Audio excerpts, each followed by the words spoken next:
turn faces on. You can't read Daniel's face.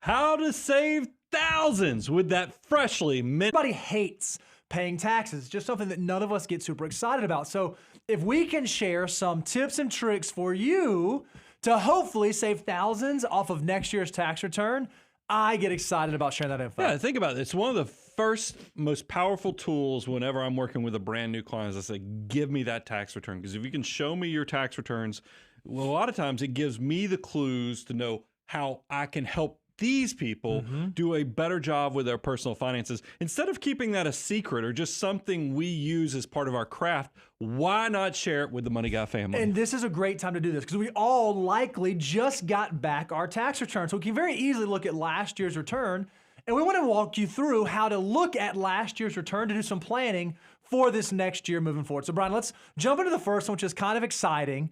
I didn't have hardly any interest income. And then in 2022, because you just got your taxes done, you still didn't have any interest income. You're probably not keeping your cash in the right place. It's time for you to go and look beyond that brick and mortar bank that's likely an ungrateful service provider. Yeah, as of this recording, it's not difficult to go get 4.5% on your cash holdings. Just make sure that you select someone, if you're going to use banking institution, you'll make sure they're FDIC insured. If you're going to use a credit union, make sure they have the additional insurance the credit unions provide. Or if you're going to use a money market mutual fund, make sure that the custodian you're using carries SIPC insurance to make sure that your money stays safe. That's great. Let's talk about dividends. That's because Schedule B is where you track both your interest and your dividends. This is something to pay attention to. Bo, I want you to kind of explain, because a few years, it was not the 2018 tax legislation, but it was actually even before that. Dividends got really good from a tax perspective, but there's an asterisk next to it. Yeah, one of the things you want to make sure is that dividends, generally speaking, we hear a lot about dividend investing. We hear a lot of folks talk about investing in a way to produce dividends. Well, one of the problems is that a lot of dividends are taxed as ordinary income. So when they flow through in your tax return, you're paying income on that just like you are your wages. However, there are certain types of holdings that spit out what are called qualified dividends that are paid at more favorable rates than your ordinary income rate. So when you do your tax return, when you go pull your 1099, you ought to very easily be able to look on the dividend line of your tax return and say, okay, how much of mine fell into the ordinary category? How much fell into the qualified category? If you see that you have a lot of holdings inside your taxable brokerage account that are spitting out tons of ordinary income dividends, maybe it's time for you to take a look at your asset location to see if perhaps those holdings in the taxable account would be better served to be held in a pre-tax account like a 401k or an IRA. And by the way, if you have a curiosity, what's the difference? Qualified dividends are the dividends that you get from being a dividend investor. When Starbucks issues a dividend, or Coca-Cola, or even Apple, that's qualified dividends. When mutual fund companies will buy and sell securities and it's less than 12-month holdings, those are short-term transactions. They also get classified as dividends, but they're considered ordinary. You just want that qualified number to be the lion's share of your total ordinary income number. The other thing that we want to draw your attention Ordinary to dividends. is the IRA distribution line. Now this seems kind of interesting, but this is, if you ask us, when we review all of our clients' tax returns every year, the number one mistake that we see made on tax returns year over year has to do with IRA distributions, because a lot of our clients, a lot of the folks with whom we work, are doing backdoor Roth conversions. Well, if you're doing backdoor Roth conversions, you do have IRA distributions that are taking place throughout the course of the year. But if you do not fill out the tax form correctly, if you're not accurately tracking the basis inside of your traditional IRAs, it's not uncommon for those distributions to show up as a taxable amount. So it's a surefire giveaway of one of our clients. We look at their tax return and it shows taxable distributions at $12,000, or this year going to $13,000, and we know that they've been doing non-deductible after-tax contributions into their traditional IRAs. It's an immediate red flag. They are paying taxes that they do not have to pay. So if you are perpetrating that strategy, make sure that your distributions do not fall into the taxable distribution line. Yeah, and don't just trust what your custodian puts on the 1099s, because if you'll notice, a lot of custodians, even if you did a Roth conversion appropriately, they're going to the box there will be a box on your on the 1099-R that says taxable amount not determined. Because it's going to list the taxable amount will be the full amount of the distribution. Your custodian doesn't know how you're actually going to fill it out on the form. And that's why the second clue we like to share with people, though, is that, and I'm always surprised at how many tax returns that people just are not completing this form, because it is optional, but it's necessary if you're using these type of strategies. That form 8606. If you're doing backdoor Roth conversions and you go look at your tax return and you do not see an 8606 in the stack of forms, you need to kind of talk to your tax preparer and say, hey, why are we not actually completing this? Because I want to make sure we're doing this appropriately. And a lot of times, even when the 8606 is completed, it's not completed accurately. So we thought, as a quick example, we'll show you what a sample 2022 8606 should look like. As a reminder, it's 2 pages. A lot of folks only do the first page, but it's a 2-page form that just walks through. Did I make contributions? Did I convert the contributions? What's my IRA balance? And it will calculate for you the taxable amount of the distribution, which, if you're doing backdoors the right way, should be 0. So make sure that these are filled out correctly. Don't pay taxes unnecessarily that you don't need to.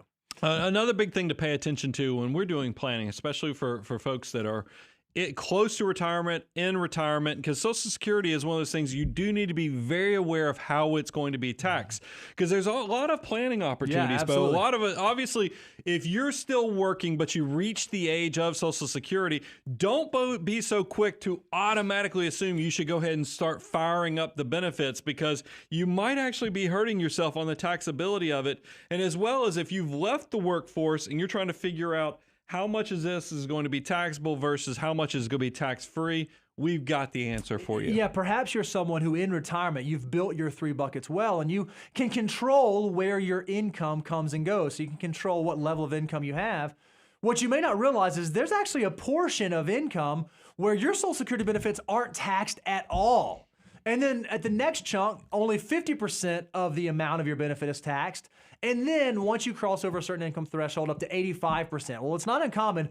We'll see some clients who have, again, income that we can quote unquote manipulate, where we can capitalize on not having their Social Security benefits taxed. And we can also capitalize on the 0% capital gains rates by controlling your income fluctuation. So if you are someone who is retired and you are able to control your income, make sure you're paying attention to this, because again, you don't want to pay more tax than you have to. And some very small tweaks in your plan can actually drive the tax bill down super low. The next big thing I think people should know about is I want you to pay attention to your itemized deductions. It wasn't a lot more people used to qualify for this, but then after the tax reform of 2018, now the standard deduction is so big for most people. I mean, for married couples, it's like 27, 28,000. I think it's almost 26,000. So it's a big number. So I want you to immediately go look at last year's tax return. See, did you take the standard deduction or did you itemize? How close were you? Were you really close, or were you barely over? All of this will have an impact on how you should do planning going forward. Yeah, there's a lot of times where you can actually group the deductions that you're taking. If you go look at your Schedule A, your itemized deduction, obviously you have the medical expense deduction, then you have the taxes that you pay, then you have mortgage interest, then you have gifts. It might be possible to combine some of those, instead of doing them in 2 separate tax years, into 1 tax year. Charitable planning is one that we see most often. If you are just barely getting over the standard deduction each year, maybe instead of trying to get over the standard deduction this year, you say next year I'm going to double up my deductions, get a larger percentage of those contributions deductible. It's a great way to save over your lifetime taxes. So make sure you're paying attention to Schedule A on your tax return. Now, this next one that I want to mention is a big one, because it's a credit. It's not a deduction, it's a credit. The difference between those two, deduction just lowers what your taxable income. So that's good, but it just it takes a lot of deductions to really lower the taxes. A credit means a dollar for dollar benefit, meaning if you can get a credit, it lowered how much the taxes are going to be dollar for dollar. This one's powerful. One of the biggest one that people deal with is the child tax credit. Yeah, this is a big one that has been changing in the last couple of years. The expanded child tax credit that a lot of us heard through the pandemic no longer exists, but the OG, the original child tax credit, is in fact still around. In 2023, the credit is worth up to $2,000 per qualifying child, and up to $1,500 of that is actually refundable. So even if you are receiving more money back than you paid into the system, that's allowed if your income falls in the threshold where you can take advantage of the child tax credit. Yeah, and people will get this. By the way, this has gone up a lot under some of the tax reform. It's for single individuals, it's up to $200,000. For a married couple, it's $400,000. So I mean, there is a lot of folks that qualify. If you have kids, you're more than likely going to qualify for this tax credit. Just pay attention because it's a big one. And again, this is one of those things where it's based off of an income threshold. So if you find that as a single person, when you look at your tax return, your modified adjusted is close to that 200,000 mark, or as a family, you're close to that 400,000 mark, maybe there are some adjustments you could make on the decisions you're making right now, like how I'm contributing to my 401k. Am I doing pre-tax? Am I doing Roth? If you can think about those things, it's not incredibly impossible to drive your income down so that you can qualify for some of these benefits. Okay, here's the next one is amount owed refund. Now, if you have a refund, it's not the worst thing in the world if it's just a little bit. But if it's a huge refund, be careful, because remember, cash is not trash anymore. You could actually be earning over 4% of that for yourself. So if you have big refunds, pay attention to what's going on with your owed versus refund amount. This is the easiest thing to use on your last year's tax return. If you owed a substantial amount to the government, you probably got some vouchers to say, hey, maybe you need to start making some estimated tax payments. Well, that may not be necessary if you can adjust your withholdings at work. If you got a big refund, the exact same thing. Maybe you want to adjust your withholdings at work. In an ideal world, in the best scenario for most folks, if you could get the amount owed or amount refunded to zero, that would be perfect. That would mean that you hit the bullseye. So you want to get as close to that number as you can so that you don't potentially run into tax penalties, which we'll talk about. And also, like you said, you're not missing out on the opportunity cost of having those dollars work for you. And that is a good segue into penalties, because I think penalties, they many times in taxes, they are a warning signal for me. If I review a tax return and I see penalties, I'm like, oh man, we don't love overpaying on taxes, but to see penalties that we're going to give more money to the government just off of mistakes or not paying enough money early enough to the government when they wanted to, pay attention to this, because there are safe harbor provisions where if you will just pay attention, because we understand there are some of you financial mutants, your income is going to fluctuate all over the place. The government also understands that your income is going to fluctuate, so they give you some provisions that allow you to safely pay in a certain amount just to protect you from paying unnecessary penalties to the government. And if you're curious what those amounts are, I'm just going to read this to you. The IRS will not charge a penalty if you pay at least 90% of the tax owed for the current year, or 100% of the tax owed for the previous year, unless you're what they consider a high-income individual. The safe harbor for high-income taxpayers is paying in 110% of last year's tax bill. So what most folks do in order to make sure that they keep themselves above board is you go look at last year's tax return, figure the total amount of tax you owe, and just make sure that through withholding and estimated payments, you withheld at least or paid in at least 110% of last year's bill, then you're likely going to get yourself out of any penalties being assessed. I'll kind of close out this segment. There's something I think that is a very powerful tool. When you're looking, since we just did come through tax preparation season, a lot of people have their freshly minted tax returns. I like using several data points also from the tax return. Your total income, how much you're giving, you can figure this out. And here's what, if you marry this in with our net worth tool, if you go to learn.moneyguy.com, we actually have a net worth tool. We ask you what your income is, and then you get to compare that to the net worth. You get to really figure out, are you saving and investing appropriately? This is a great way to actually use this thing that we're required, this compliance thing that the government makes us do. How do we turn this negative into a positive so you are better for it with your personal financial life? All right, guys, none of us love paying taxes, but what we do love is getting answers to our financial questions. And we love being the source and the mechanism that answer those for you. So right now, We've got the team out in the wings collecting your questions, and we cannot wait to load you up. So now, wait a minute. Before you get to the transition point. I thought I was going to make it through. I told you I wanted a little bit because, guys, this is for the live viewers. This will all get it edited out. No, it won't. This one doesn't get edited out. This stays up forever. I just feel But like you keep should going. know that. Now we're on the edge of now our it's seats. too late. Well, I mean, I love giving a little extra to our live just felt streamers. like you But now should know. everybody who's just watching this in the replay, I caught 5 flights to be here. I came from Africa. I just wanted to know. I wanted to have this confirmed. Were you really on a treadmill the last show? Yeah, There's video evidence. When we give the creative team creative license, they come up with creative ideas. So did somebody take it up to max speed at least to see how physically fit, so we could turn this into like a stress test for Bo? We did not. The team did Guys, ask. this is why you need me. To be But I fair, was sorry, I I don't failed think- you. I was in Africa on a lifetime adventure, seeing all the lions. There's not tigers in Africa, but I didn't see that. Didn't see bears either, but definitely lots of lions, leopards, warthogs, hippos, I don't elephants, think it zebras. went It was much great faster than Bo had it. For the I record, mean, like I had it on what 2 miles an hour, Daniel. I think think it only maxes went out to, at like, 3 what, miles an 3? hour. I mean, I didn't see it until this morning because I finally got back and I turned it on. I was like, man, somebody should have ripped that control out of Bo's hand and let's see what that baby bad boy could do, because it wasn't doing anything. I just don't think that doing a show in a dead-on sprint would have been great. You had it on the Would've been special. 18-month-old speed. Well, like I was trying to Like deliver freshly value. learned how to walk. I was Giraffe trying, legs. I was trying to still deliver legs. quality Okay. content That's about. it. I didn't mean to. did great. Since I know this isn't going to get Mobile edited. sauce Brian, dippers. all that to say, we're glad you're back. You know, we Yep. missed you We are last glad week. you're back. I'm glad to be. You know, look, 5 flights. You know, it's love. I Dedication. think you can tell it's love. I like being here. So with that, do you love answering questions? Well, we'll see. We'll see. Awesome. I might be a little rusty. We'll see how these highlights go.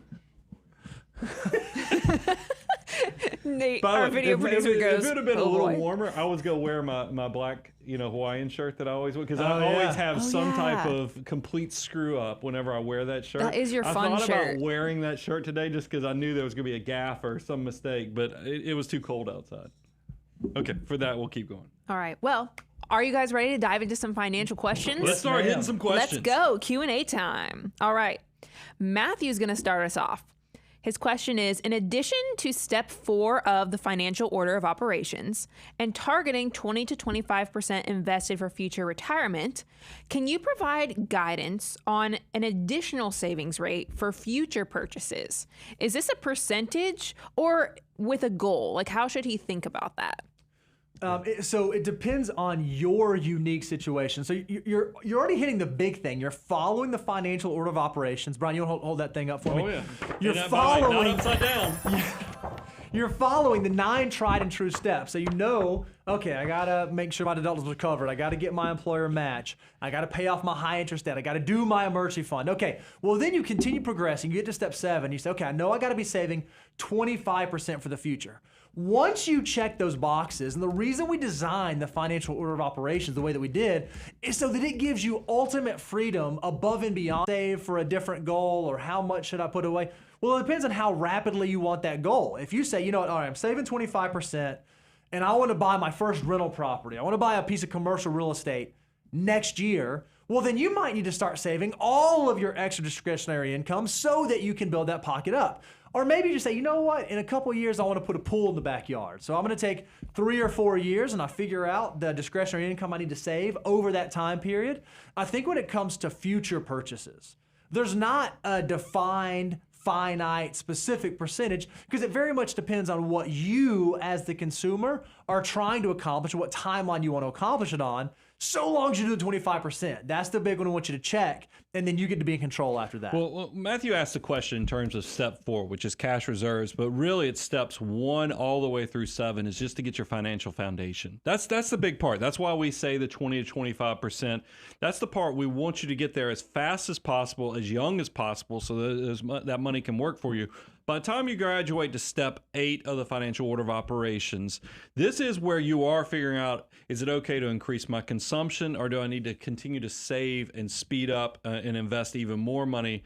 And you can understand when we have content meetings and we're trying to figure out what's the next thing we need to share, we realized this was way too intense and it was too personalized to do only content on. So that's why we came up with the Know Your Number course. Because some of you are watching this and you're not going to go traditional retirement. You're not thinking 65. You're thinking I'm going to do 50, 55, maybe even younger. Well, if that's the case, you're definitely going to need to change that savings percentage beyond the 20-25, which is foundational or just basic. We've got to get you beyond that. But how do you tell somebody that without running the numbers, doing the math? Because you got to figure out, am I now in the consumption phase where I can let off the accelerator a little bit, start spending, have a nicer car, nicer lifestyle, or are my goals so big and so that I've got to continue to go into this much harder? Maybe I need to be saving 30, 40%. That's why we want to give you the tools so you don't end up being that late 30s, early 40s person who's saving at these very large modified amounts at the sacrifice of living your best life now. So that's why don't skip the steps, follow the financial order of operations, partner that up with the Know Your Number course, and I think you'll be better for it. That's awesome. Well, Matthew, thank you for that question, and thanks for joining us on the live stream today. Next up, we have a question from Daniel. It's an interesting one. How stern is the only buy Tesla in cash rule? We are late 30s and basically done with the foo until we upgrade our house, but I hate to pull from the bridge account for a quote-unquote cheapish Model 3.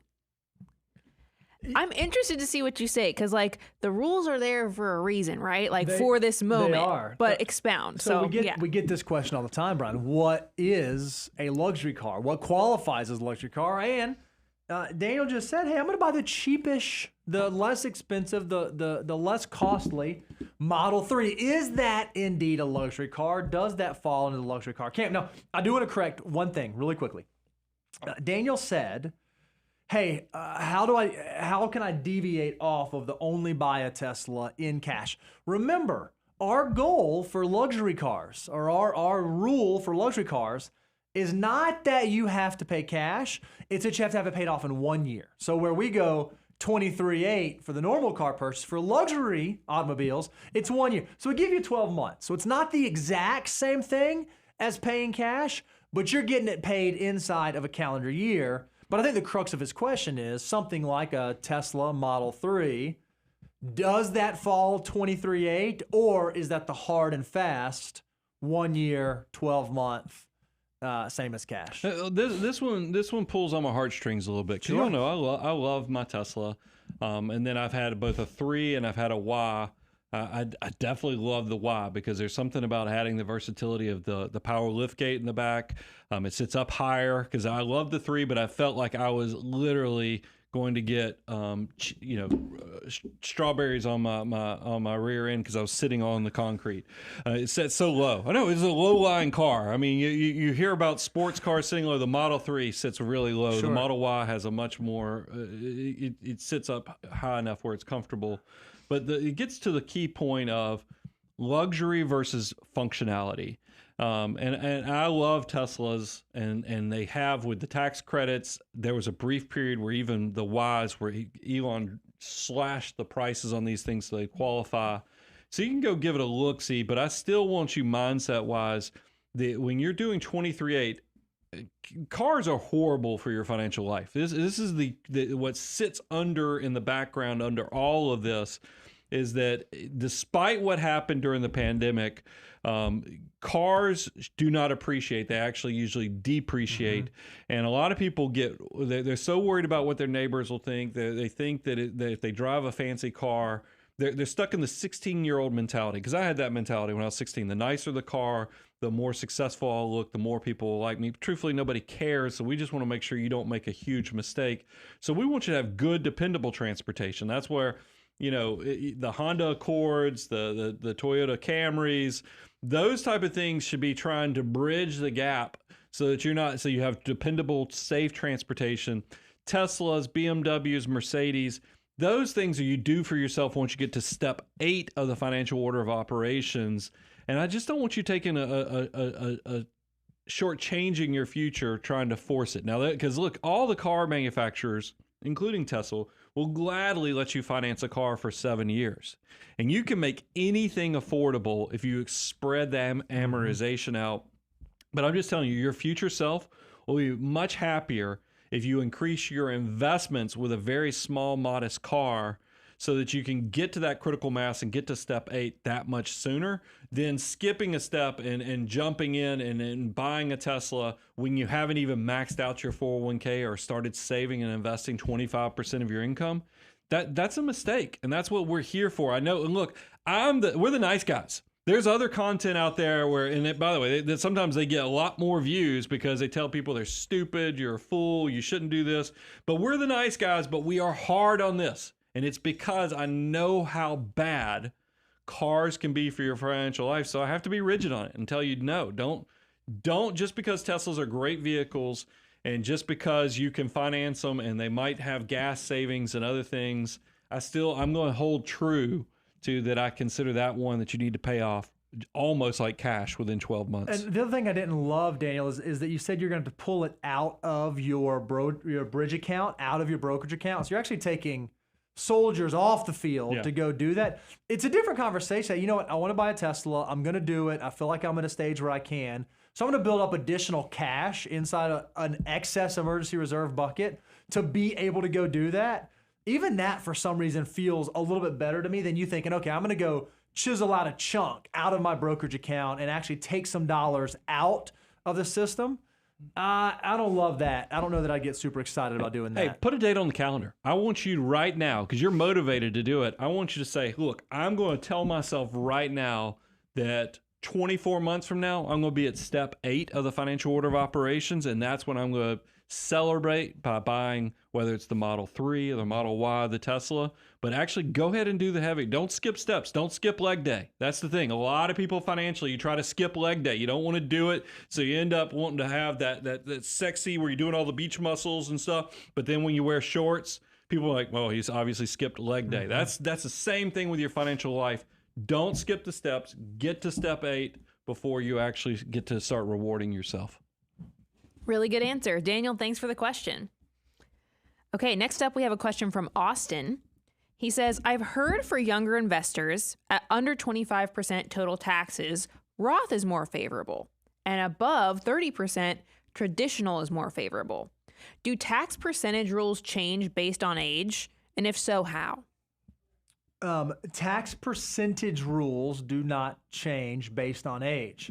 What makes the most sense for you, however, does change based on age. Now, we see people all the time that say, hey, I don't care. Even if you are a 22-year-old, you make $1 million a year. So you're in the top tax bracket and you live in a high tax state, even then you ought to do Roth. I understand the academia behind that and the thought of long-term tax-free growth, but I also understand the value of present-day tax savings. And if I can give you $1 and in return you're going to give me a 30% immediate rate of return, that's how you can think about the tax savings, it's really, really difficult to walk away from that benefit. However, we have seen later in life, we have clients that have very large 401ks and they've got very large taxable brokerage accounts and they're still saving in their 401k and they're thinking, you know what, I'm not going to run out of money.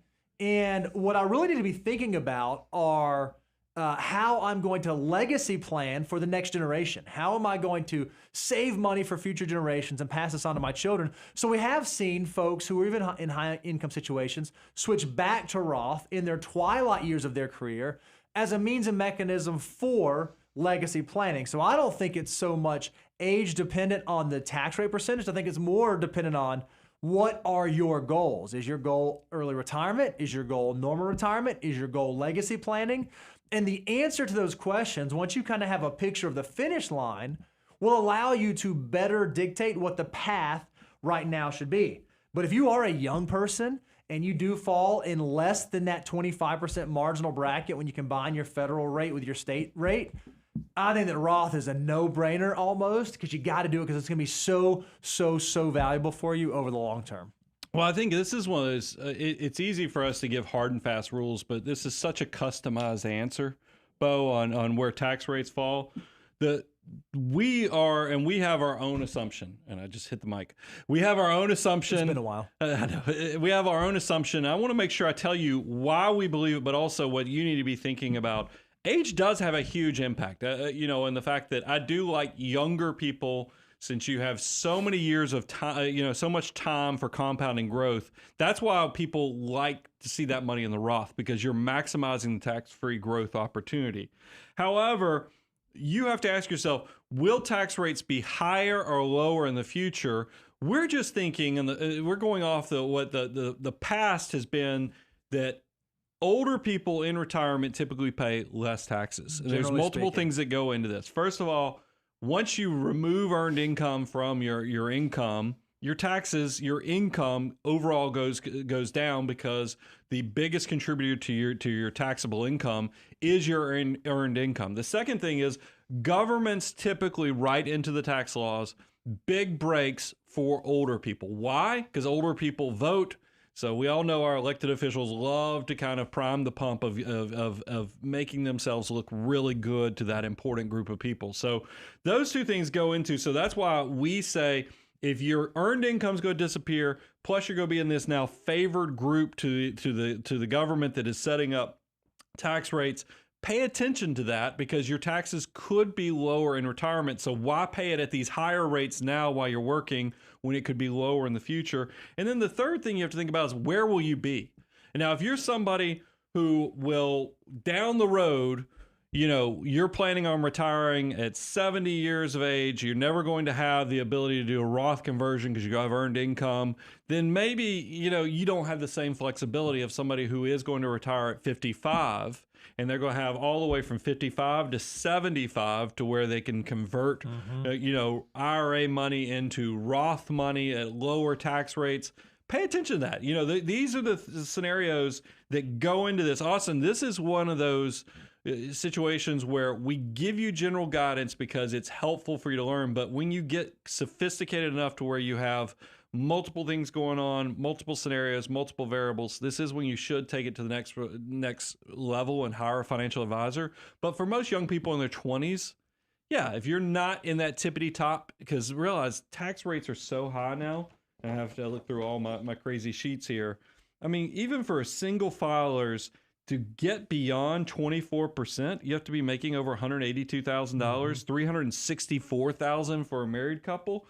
You can quickly see that a lot of young people are going to be doing Roth, just because you're not going to get into those high tax rates. If you are, God bless you, you're going to graduate to the next level even faster. Well, great. Austin, thanks for your question. Next up, we've got a question from Joe. He says, I just took a job with a lower salary, but with RSUs included, the total comp is higher. Is it okay to include those in my savings percentage, and how should they factor into the FU? So the question is it okay to factor them into my savings percentage? Absolutely. If you save them. Because so often what we see, especially with our execs, especially with our folks who a large part of their compensation comes in employer stock, whether it be RSUs or options or something along those lines, is they treat it just like a bonus. Hey, I know in July my RSUs are going to vest, I'm getting a big payday. Well, what you don't want to do is take that big payday and go buy the car or buy the vacation house or go put the pool in or fill in the blank, because that is income. Those are dollars that are going to be included in your taxable income.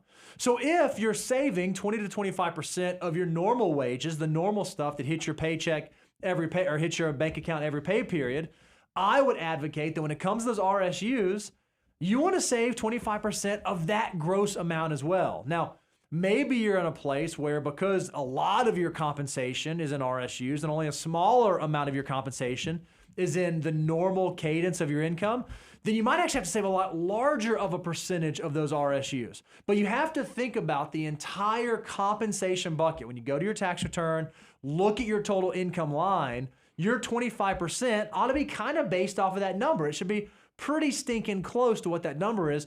You don't want to save 25% of a $100,000 salary if in reality you're making $300,000, because then your savings rate isn't really $25,000. Yeah, you just hit the key point of what I said, is that if you're only playing mind games with yourself, or to where you're basing all of your savings goals off of your base salary, and then you have all these short-term, long-term incentives as well as RSUs or stock options, and they're happening every year. It's not just a bonus that came out of nowhere. Then you need to take that into account. That's the first thing I wrote, is that we do consider, if you're getting these payments to you every year in RSUs or incentive options or some other thing, that's part of your total income. So you need to include that in your savings rate, since it's consistent and it's coming in every year. What is going to be custom is your automatic savings plan, because what we've seen from a cash flow perspective is that you do need to figure out yours goes into extra territory in the fact that you can base your monthly savings off of your salary, because that's where it's coming in every month. You can base that amount, but then you're going to, when every year when those things vest or you have new incentives paid out to you, that will be custom, because you'll need to set up a plan, whether it's quarterly, whether it's annually, on how you handle those big payments that come in. But they're still part of that 20 to 25% of your gross income. It's just that they don't flow as easily for somebody who makes a salary and you can just set it up as set it and forget it type of automatic investment. It's going to take a little extra work on your part for those big chunks that come in through bonuses. And then if you are someone who has a lot of the comp that flows through in this way, make sure you understand what the company's withholding policy is. A lot of time for big RSU payments, they may sell a portion of the RSUs to satisfy the tax bill, but it may only be like 20%, right? So if you have 20% withheld on that, but because of all of your other sources of income, you fall into the 32, 34, 37% tax bracket, you're going to be in for a rude awakening when it comes time to file your taxes. So again, understand where those dollars need to go, whether it be to a bucket for additional tax payments, whether they need to go to savings, or whether it can go to consumption. Don't let yourself be super, super surprised when next April rolls around. Excellent. Well, Joe, thanks for your question. Hopefully that helps you out. All right. Next up, we have Baylor B. The question is, if I am deferring my reimbursements from my HSA and leaving it invested, when is the ideal time to finally reimburse myself? All right, Brian, I'm going to answer theoretically, and then I want you to answer realistically. In theory, right? So you think about your tax buckets. You've got 3 of them. You've got tax deferred bucket. That's like 401ks, IRAs, that kind of stuff. You got your after-tax bucket. That's like your normal brokerage account, your joint account, your trust account, those types of holdings. And then you have this third bucket, your tax-free bucket. Those are your Roth assets and your health savings account assets, if you're investing those for the future and you plan on reimbursing medical expenses. Theoretically, when it comes to distribution strategy, in an ideal world, you want to pull out of your tax-free bucket last. You want those dollars to grow for as long as possible so that you can maximize the tax-free growth available inside of those accounts. So that's the theoretical answer, Brian. In reality, in practicality, do you think that's really how most people do it, how it normally plays out? Or do we find that in retirement, HSA buckets kind of turn into, okay, if I have a health expense, that's where it comes out of? Yeah, it is one of those things where, and we recognize this is financial mutant strategy here, because only 4% of people actually use an HSA for long-term growth and investment opportunities. The other 96% only use it as a clearing account. You put the money in, it takes the tax deduction, then you pull it right back out. It never got to be invested, never got to grow, never got to take advantage of the tax-free growth opportunity. And to put everybody's mind at ease, we have done the research. We've done a show where you can go see the IRS code section or the part of the revenue that they point to, that you can die with a HSA with these assets, and then your beneficiary or your people who your executor and executrix can go out there and pull this money out tax free. That's written in the tax code. So it's not like one of those things where you got to hurry up and do this before you die.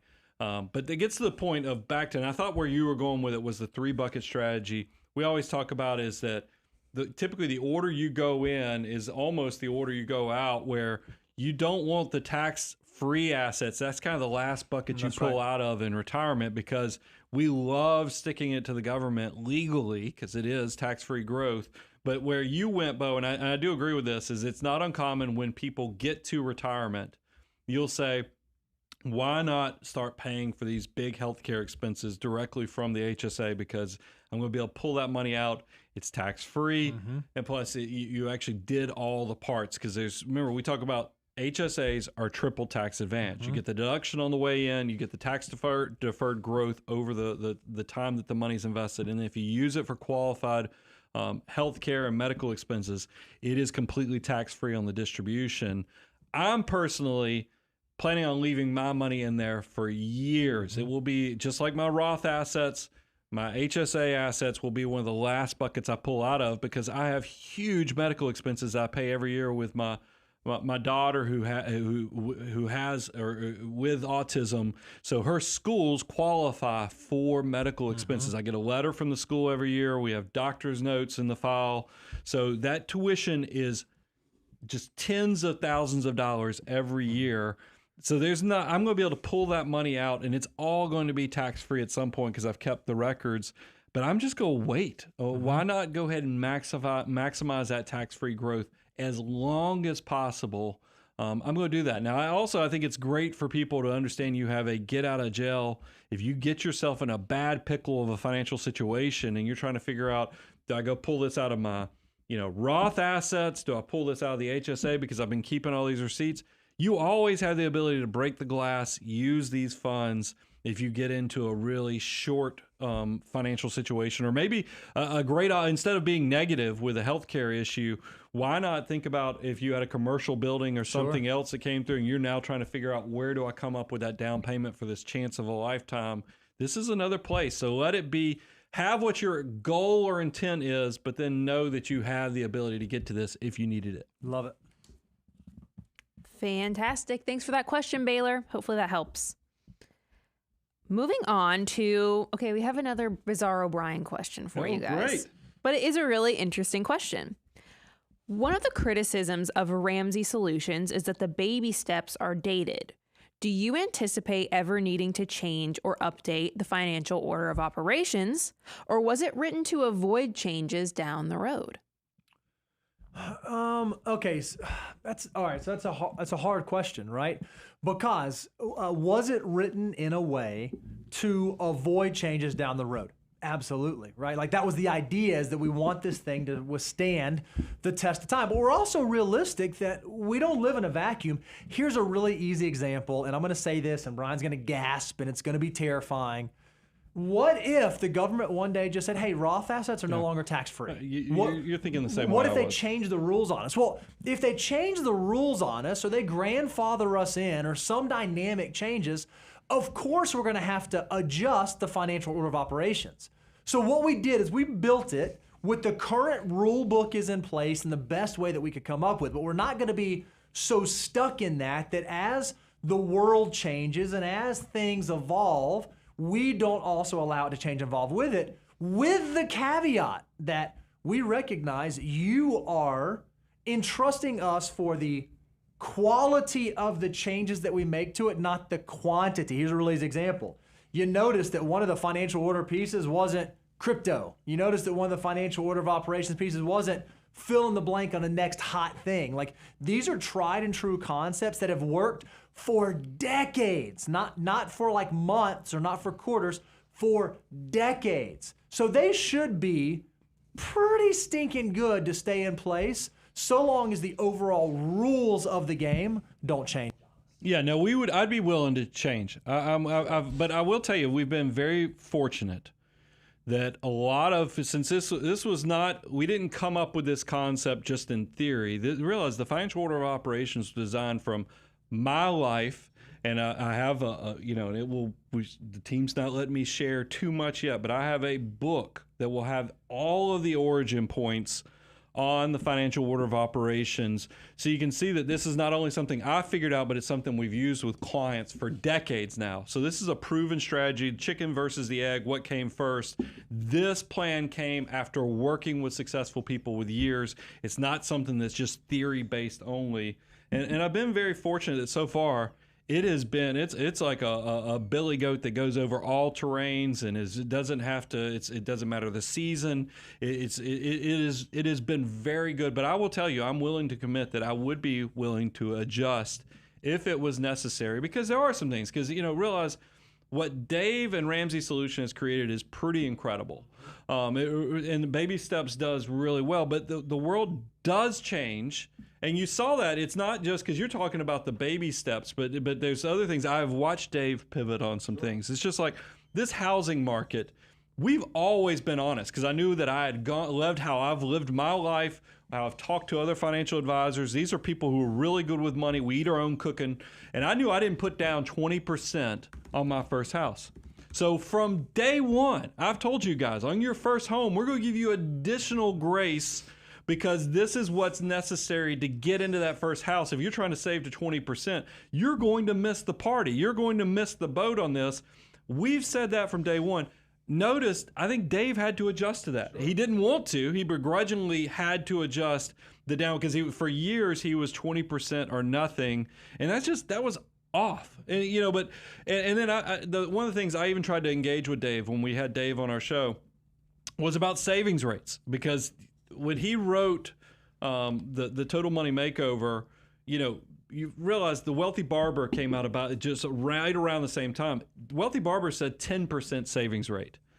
Dave said 15%, and that was great. But the reality of the situation is now the world has changed. I think 20 to 25% is one of those things. When I mentioned that, now Dave was very gracious. Dave's smart. I think a lot of people think Dave is just only a bulldog. No, Dave is very smart. He's got really good EQ skills. He wasn't going to have a discussion about that, and I thought that was fine. But it is one of those things where I don't begrudge him because he has 15%. I just think it's something that does need to be modernized, because times have changed, obligations have changed. The how Social Security is going to pay, how pensions are involved with design of retirements, all these things. So what I can say is right now, our system still works with everything that's going on. But who's to say if we continue to have success 10 years, 20 years, I'm humble enough to say I would be willing to adjust.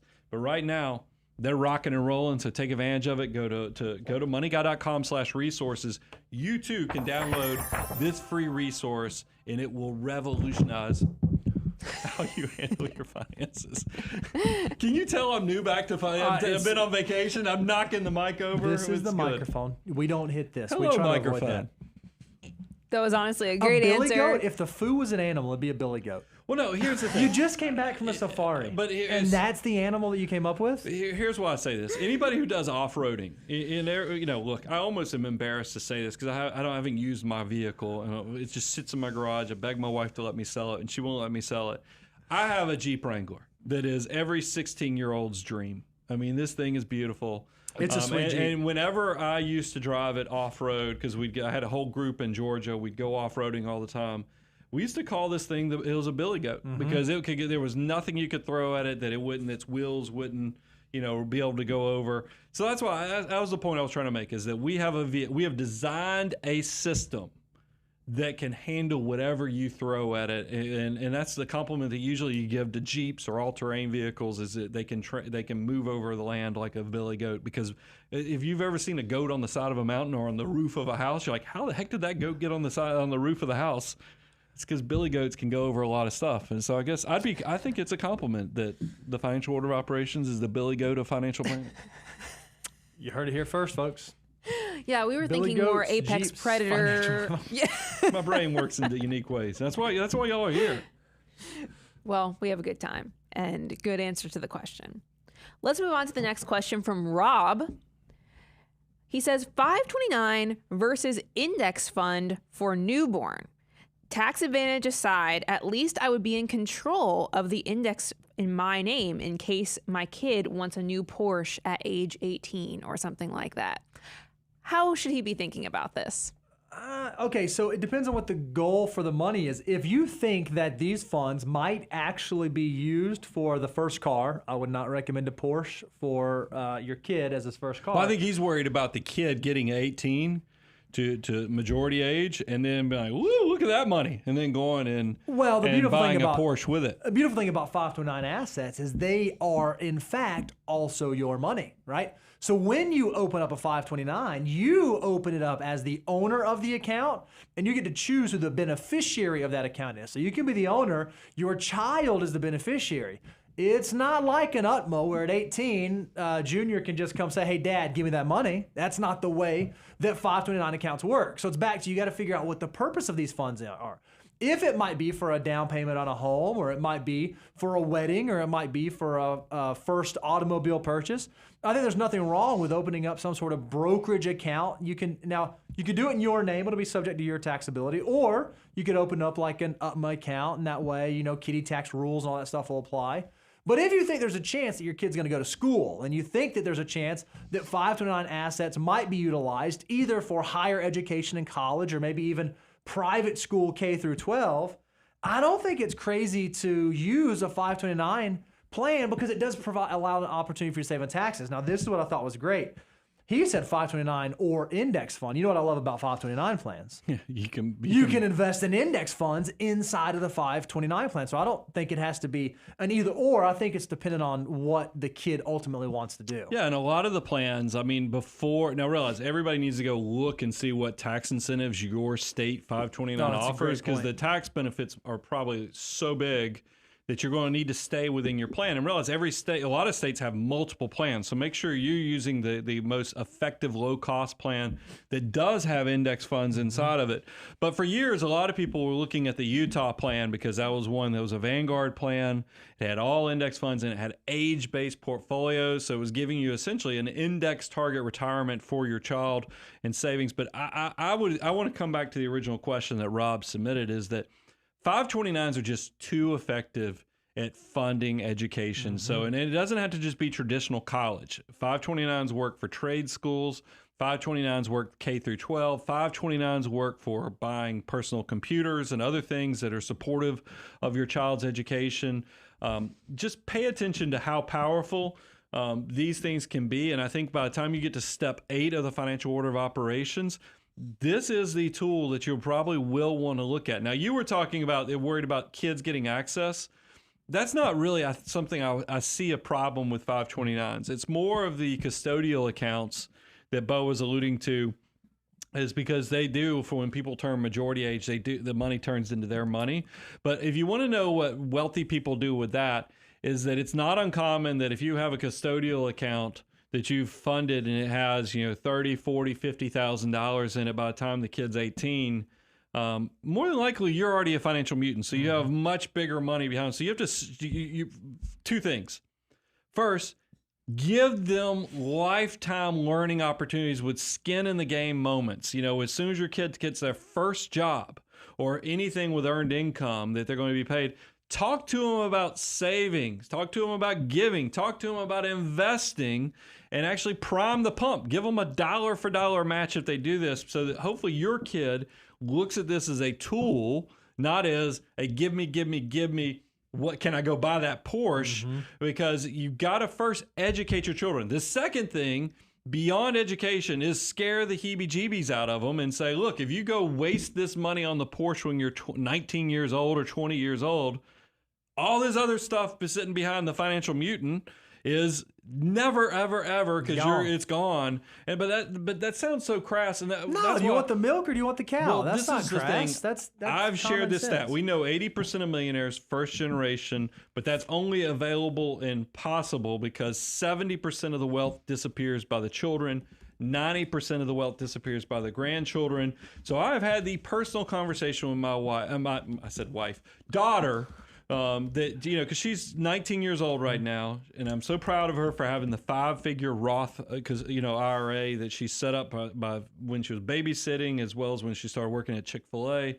She's funded, but I told her she very much, we've had conversations with, I want you to be in the 30%, not the 70 that squanders the wealth I've built, but I want you to be in the 30% where you actually treat this with reasonableness, and actually can have success and not have to start at zero. Because look, sometimes I know coming from humble beginnings, poverty beginnings is not ideal, but it can be a desired difficulty if it gives you the hunger to want to strive to be successful. If you are a financial mutant, you need to look at your children and be like, how do I create some type of scarcity in their life so that they can recreate having that hunger for life to build memories, to build responsible savings and investment strategies? Because that's where a lot of wealthy people are failing, is that they want to give because they don't want their kids to struggle with the things that they struggle with. They never create scarcity in their children's lives, and then they're surprised when their kids get to adulthood, and then they're like, what? Why did the music stop? Why don't I get to go and have the luxury car? Why can't my first house be a luxury house? Don't wait until they get out into adulthood to let them see that, oh my goodness, I have to build this and then fail. Start creating scarcity from a young young age, so that they have the mindset to know, hey, I'm not going to do this. I'm not going to just get it because my parents are wealthy. They're going to do it because they're healthy. That's why I did have my wife. Why do I keep saying wife? I'll blame it on I just got back from Africa and have not had enough sleep. My daughter, I made her pay half of her first car. So that meant that she bought a 12-year-old jalopy. That's what it was. It was a character builder. It didn't have all the latest and greatest safety, which was scary as a parent who could buy whatever nicest car with the latest and greatest. But I think it was very valuable for her to learn to have that enjoyment of buying a car, what that means for life. Pay attention to that, because I know we've gone long on the answer here, but I think that's something that I pick on wealthy people about, is you give too much to your kids too early, and it ends up spoiling the fruit of the future. Caught me mid-sip of coffee, but that was a great answer and a great question. Thanks so much. We're going to move on to Ron's question. He says, when is a lower interest rate worth paying the premium for a new car versus an old one? My wife and I are needing a new car, and interest rates for used are like 7 to 8%, where some deals for new cars have 3%. Okay, so this one, I'm trying to think about how to answer this well. Ron, the answer, it's going to be mathematics, right? You got to weigh value of a used car versus cost of a used car with the interest rate factored in versus value of a new car versus cost of a new car with a lower interest rate factored in. Cars are hard decisions because they kind of suck, right? Like they're expensive, and they require maintenance, and they become less valuable through time. But sometimes buying a new car is justifiable. I know when my wife and I started having children, we said, hey, you know what? There's some pretty cool safety features out there. There's some stuff that'll keep you inside the lane. There's some stuff that'll let you know if you're getting too close to the car in front of you. There's some stuff that'll let you see 360 degrees around the car. So those kinds of things are valuable. And so if you buy a 4, 5, 6-year-old car, you might not have that technology. So maybe it is justifiable to get the new one. But I think, is there an interest rate differential that exists where it makes sense to go new instead of used?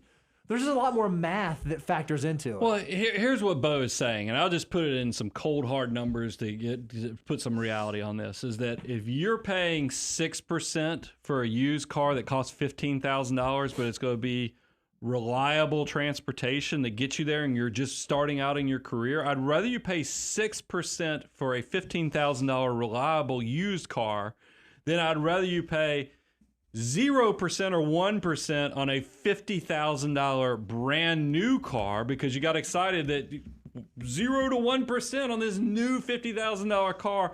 That is a disaster. Yes, the interest rate was lower. The interest you will pay is going to be so much lower on that new car. But what have you done to your financial life? You have put yourself way behind and you focused on the wrong thing. Just like we tell people, don't let the tax tail wag the dog. And the fact that people will do some crazy things just so they can save some taxes from the government. Don't do crazy things with financing cars for long periods of time are buying way too much car, more than you can afford at your stage of life, just because the interest rate was a teaser rate. There's a reason, by the way, that the dealerships do this. They know that psychologically you're like, I'm getting a deal, I'm getting a steal, so it pushes you further out to go just a little bit further on how much you're willing to finance, how much you're willing to pay, and they can get you into instead of the modest car that gets you from point A to point B, they can get you in the quasi-luxury car, but it is totally going to leverage your future. You want to get as much money into your savings and investments as young as possible so you can take advantage of compounding growth for you and your wealth building, instead of loading up the auto manufacturers who are out there trying to create this illusion that the nicer car you drive, the more you'll impress your friends, family, and everyone else. It's false. What will impress your friends and family is when you can actually live your best financial life, where you are making the sacrifices while you're in your 20s and 30s. So in your 40s, when you're going to Africa, like I just did for 11 days, that people go, how did Brian take off 11 days? How did he get to fly that way? How did he get to stay in that place? It's because my 20 and 30-year-old self was making sacrifices. Don't skip the steps so you can feel better about yourself in your 20s and 30s and try to impress your friends. That's a false illusion. Let them think you're a cheapskate. Who cares? Because you're saving for the future. Bedazzle your basic life. I love it, and I agree with everything you said. However, I'm going to throw one however out there. I get so frustrated that I see people sending good money after bad, sending good money after bad. I watch people that they'll go buy a used car that has 80,000 miles on it, and it's $5,000 less expensive than going to buy a newer car. That's not the question that they were asking. Financial mutants understand value and don't get so caught up in this. I have to buy used. I have to buy used. I have to buy. I agree with everything that you said, and I love it. But don't go out and, because I want the BMW, I'm going to go buy a used BMW instead of a new Honda Accord, right? Like I get so frustrated because I've got buddies who do that, and it drives me absolutely wild. I want to go back to 22-year-old Brian, graduating from college. I could have gone and bought a new Honda for $18,000 or so. Sounds amazing right now. But, yeah, I know. I'm old. I'm old. But I actually ended up buying a $10,000 4-year-old Mazda. And I'm telling you that's a 50% price differential. Yes, but I know it was so much more valuable, and I don't want people. Because maybe instead of buying the brand new Honda Odyssey for your family, you are buying the 5-year-old, Dodge Caravan, or sure. that cost a third to a half of what the brand new Honda Odyssey. The rules are set up to challenge you, to get the most money working for you without sacrificing reliability and safety for your family. Just make sure you're checking your ego. Ego is the biggest thing that I feel like slows down people's walk towards financial success. And if you don't have this minimalist idea of bedazzling your basic life so you can have that great, big, beautiful tomorrow in the future, you're not squeezing hard enough. And look, I want you to be able to have memories. And that's why I told my wife when we were on this trip to Africa, I was like, we did Italy so cheap in our 20s. I'd love to go back now and do Italy again in our current state, because it'd be kind of fun to compare and contrast. But I still stand by the fact that me doing Italy in my 20s, so cheap, but still doing it. I still made the memories. I didn't just turn into a miser who was saving and sacrificing life events and memories. It's just my 20-year-old self is going to do it completely different than my 40-something-year-old self. And that's what the mentality, how are you squeezing your life to build as much as you can while you have 30 to 40 years of compounding growth? Because I don't feel like we tell enough people, have a builder's mentality, not a consumer's mentality, because that's what's going to be the difference in turning you into a financial mutant. Ron, you got a nice spicy answer there, I think. It was good, though. It was very balanced, and I enjoyed listening to it. So thanks for that question. All right. Question coming up next is from Buckeye Fan 14. It says, I see many people saying that index funds are so popular that it may create an index fund bubble. Are the guys concerned about that at all? I've been hearing about this bubble for at least a decade now. At least a decade. So what are we saying? Okay, supply and demand. if so many people demand the index funds themselves, that the prices are going to go up, and it's going to be this huge bubble that explodes. We have to remember at the end of the day, what is an index fund, right? Like, what is an index fund buying? It's just buying underlying companies. S&P 500, you're just buying the 500 largest companies inside of the United States, right? So if you're saying, okay, is a bubble going to exist? You're basically saying, all right, is buying the largest companies not going to work? Is it going to be something that doesn't work? I just don't subscribe to the idea. One, I think that human behavior won't actually allow it to happen. I think that an index fund bubble won't actually happen because there's always going to be someone that thinks they can go out and beat the market. They can go out and beat the index. They can go out and outperform the index. And maybe in theory, if enough people got in the index, that active managers might have a leg up where they could see that. But I just think we live in this efficient world now. I don't know that I see that actually being a probable outcome. I don't think overall it creates a bubble situation. However, it does have some facets of negative results because people are doing this. I mean, I'll give you a few examples. I think the price earnings ratios for the S&P 500 are nudged higher now than they were probably historically 30 years ago because people are buying automatically once a company is listed on the S&P 500. That it's just now part of the forced buying of everybody who's buying index funds. That is going to put pressure on just the market to push that up, and that's why I think you do see higher price earnings ratios and things like that. Now, the offset to that is that we still have economic cycles. Mm-hmm. You see the growth, and you see the drop, the bear markets that come in and bring it all back and parse it back down or prune it. So that's why I don't worry about bubble, but I think there's some unintended consequences. I mean, you see people who got caught up in the fact with, are some of these index funds now letting politics drive? I mean, these are things, the higher price earnings.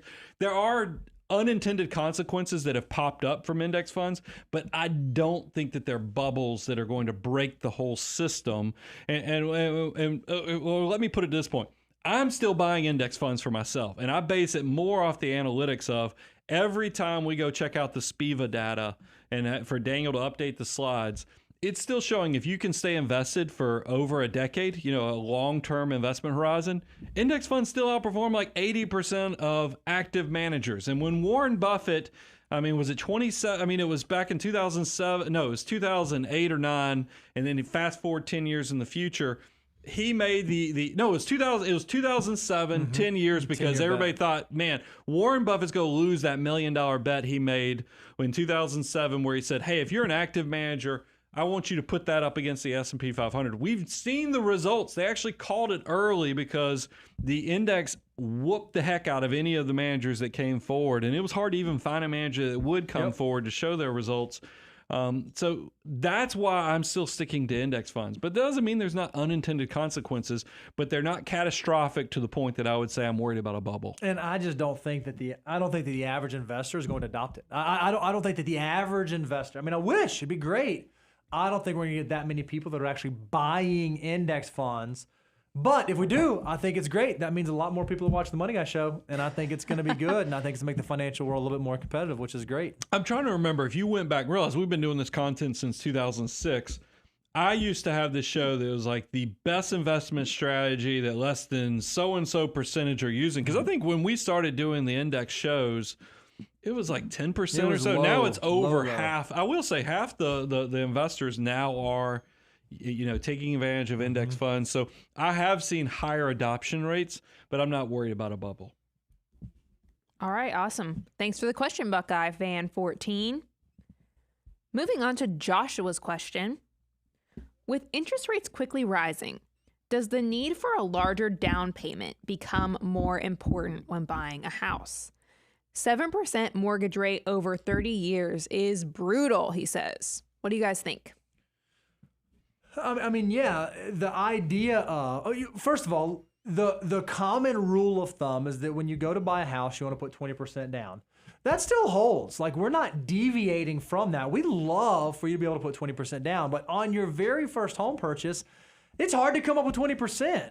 Rising interest rates make things hard, but so too does rising home prices, because that 20% keeps getting higher and higher and higher. That's why we offer some reprieve where if it's your first home, you only have to put down 3 to 5%. Now, that's not saying that you can't put down 7, 10, 15, 20, or if you need to put down 30% on your home to end up making it affordable, I don't think that that's crazy, because what we want you to think about is how much is my monthly housing cost? Am I keeping it inside of that 25% realm? So at 7% mortgage rates, I definitely think that rising interest rates affects the down payment, but you still have to have the opportunity cost discussion. I was having a conversation with someone before show, and he said, hey, I have this buddy, and his parents are working through some estate planning, whatever. His parents gave him $100,000. Like, as part of their plan, they needed to get rid of it. And he was like, awesome, that's great. Oh man, it's amazing, it's life-changing. This is like a young person in their like mid-20s. And what they did is they went and found, I think, a $190,000 house in the community in which they live, and they put $100,000 down on it. Okay. Right? And I'm just like, oh, whoa, I get it, 7% interest rate, that's high. But for someone who's at 25 years old, is putting down 50, 60% down on a house the best use of those dollars over the long term? I don't know. That gives me a little bit of heartburn. Well, I still, I'm going to stand by. I'm going to hold it up. I still think part of the financial order of operations, I don't want you paying off mortgage interest, even at 6 and 7% rates, until you get to step 9. Looking at that's a whole nother question on what we consider, how high the mortgage rates have to be considered high interest. But I just know when you go look at high interest rate historical environments like we had in the early 80s, if you think the interest rate on those mortgages is high, go see what the S&P 500 did during those periods, and you'll see there's still a risk premium, meaning a spread that investments made above and beyond even those super high interest rates. So that's why I don't want you to walk away from that. But I think this is one of those questions that's such a small group of people, because the reason we do the 5%, 3 to 5% on your first down payment, first house, is because buying your first house is just hard. Straight up hard. So because, housing prices have gone up substantially. The market's running from people when think about it, even if houses are just appreciating 3% like historically normal, because we're talking about levered debt, you could save wide open with your average salary of, say, $40,000, $50,000 a year. You could save a ton of money and then come back to find that the appreciation of what happened in the housing market completely just took away any benefit that you had from saving as hard as you could. So that's why we're just trying to get you on the equity train of buying your first home. So to say, can I put down 20% versus 3 to 5% because interest rates are 7%? This is somebody who's already a financial mutant and so far ahead. I would challenge you and say, put the mirror up to you and say, are you at step 9 of the financial order of operations? Is the answer is no, then no, don't put down, especially on the first home. Let's make sure you're maximizing the system so your 40 and 50 and 60-year-old self are just sloppy, excited, happy that you actually maximized all the compounding growth opportunities out there. Because I think that the vast majority of people are struggling just getting into the house because everything is working against them with rising interest rates, rising appreciation and values. This is not the common issue that people struggle with. And if you are in this great catbird seat where you have the ability to put down more, then challenge yourself and look at the financial order of operations and making sure you're not skipping out on investing for your future self. That's great. Good question, Joshua. Yeah, I know that whole 25% of your gross income on housing really helped me when I was looking for houses. So hopefully that answer kind of gives you some good food for thought, and hopefully that journey goes well for you. Okay. Stetson has a question for you guys. He says, hey, this isn't the Stetson that, This the mailman? Does he bring it home? 2 national championships? That Stetson. That's I don't think so. Nobody over here caught it except for the Bulldog. I heard Daniel cracking. She's a Buckeye. He's a Buckeye. He's a Bulldog. So y'all didn't think Stetson? You didn't think of our Stetson? Okay, keep going. Not the same Stetson, but you know fun for a fact sidebar. it's not? Because Yes. in my mind, I like to pretend that it's him. Yeah, I'm getting a visual of it right now. Yep, different last name. Yeah. Okay. Stetson S. Okay. So That's different nice. Stetson. D. Stetson, we're still excited about your question. Don't mishear us. Go ahead. Sorry, this is how we're going to handle this on the. We just wasted No, 40 remember, seconds. Nate Keep will- going. Nate will Keep edit going. that. Okay. Let's go to Stetson's question. You guys and others, like Dave Ramsey, have mentioned people with pensions and how we should still be saving. But I can never feel super clear on how much I should be saving. I'm currently throwing around 25% to a Roth, and Lord willing, I should have a military pension in less than 10 years. Is 25% enough, or is it too much since he knows this is coming? What do you guys think? Yeah, this is a question we get all the time. Hey, I've got a pension, I've got some guaranteed income that's supposed to be there when I retire. Does 25% still is it still the number that I need to hit? And one of the things we always talk about, Brian, is that like not all pensions are created equal, right? A pension supported by a company is very different than a pension supported by the full faith and credit of the U.S. government if you're like a federal employee. So so that comes into the calculation. What I think is so interesting is we just don't know the future. We don't know what the future is going to look like. So when I talk to even pensioners who have nice guaranteed incomes, or I talk to school teachers or folks like that, I say, you know what? Even if you're saving 25%, what it's probably going to do is it's probably going to give you options sooner. Whereas normally you might have to work till age 65, work till age 60. If you save 25% and you determine, man, okay, I went to learn.moneyguy.com. I did the Know Your Number course. I know my number. I know what my income's going to be. I know how much that's going to be pension, and I know what I need to save for. Man, I thought I was going to not do it till 65. I actually hit it at 57, or actually hit it at 55 or 53. I don't think it's crazy to save at that rate, so long as you're not like missing out on other stuff that you would be doing, right? So long as you're not like, it's not absolutely crushing you from a saving standpoint. Well, I mean, this is a multifaceted question because I want to.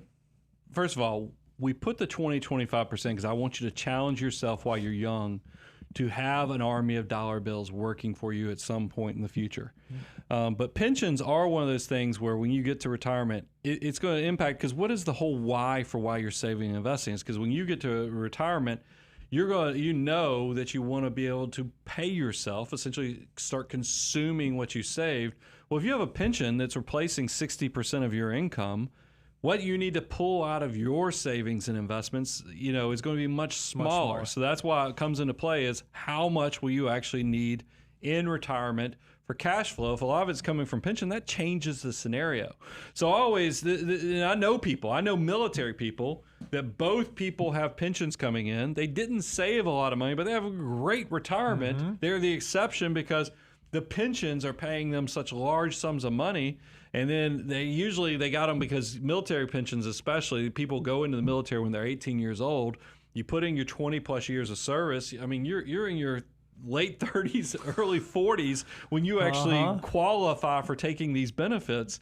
It's uncommon. Like I have a cousin who left the military, full retirement, and now he's doing contractor work for the military organizations. He's doing really cool stuff, and he makes great money. Mm-hmm. He's stacking. I mean, so it's so. But I don't think he's behind because he didn't save a ton while he was in the military. It's because his pension. That's why I want to bring it back to Stetson's question.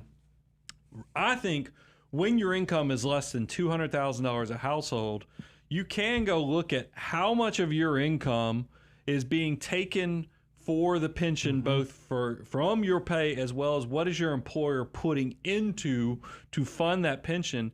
That's a part that you need to think about for what is being saved for my future. Because if you find out, like I used to do some county government stuff, and it wasn't uncommon that the employee had to, I think we did a forced savings of 8%. But then we, the employer, were having, because the pension was way underfunded at the time, we're having to do like 14% of these people's. So if you think about it, 22% of these, if we did a forced 8% and then the county had to do 14, that's 22% compensation. I mean, this person just needs to basically fund a Roth IRA, and they probably have already hit the 25%. And that's why when people say, what's rich? or what's wealthy, it varies depending upon what you need. There's somebody who probably is retiring from the military. You may never be able to save more than $500,000 to $700,000, but yet you're still going to be loaded because you got this pension that's going to pay you. And if you actually calculated what the value of that pension was, it's probably a 7-figure value. So somebody on their net worth statement might only have $500,000 of investments, even though they're 60-something years old, but yet they have a pension. They can't go cash it out, but they can receive the cash flow benefits to lower what they're pulling out in retirement to where they're living like a king or a queen. I mean, it's so that's why it's important. And this is why we did this course. Know your number. It's not only a course, it is also a tool so you can figure out what is my retirement, what's my why look like in the future, so I can figure out, am I on the curve, am I behind the curve, am I ahead of the curve? Do I have a unique situation like a pension from the government? This is going to be your tool to know what to do next. I think that's great. If you've not checked that out, you can go check out it along with all the other courses at learn.moneyguy.com. And I think it's awesome. To have pensionable income is unique, and you should factor that in as such, because I just don't think we see them as much as we used to. Well, I think when people say, why do these guys come up with courses? Because they give away tons of free stuff. We realize there's still limits to what we can give away for free. But we also know that there's a whole vast group between taking it to the next level and becoming full financial planning clients.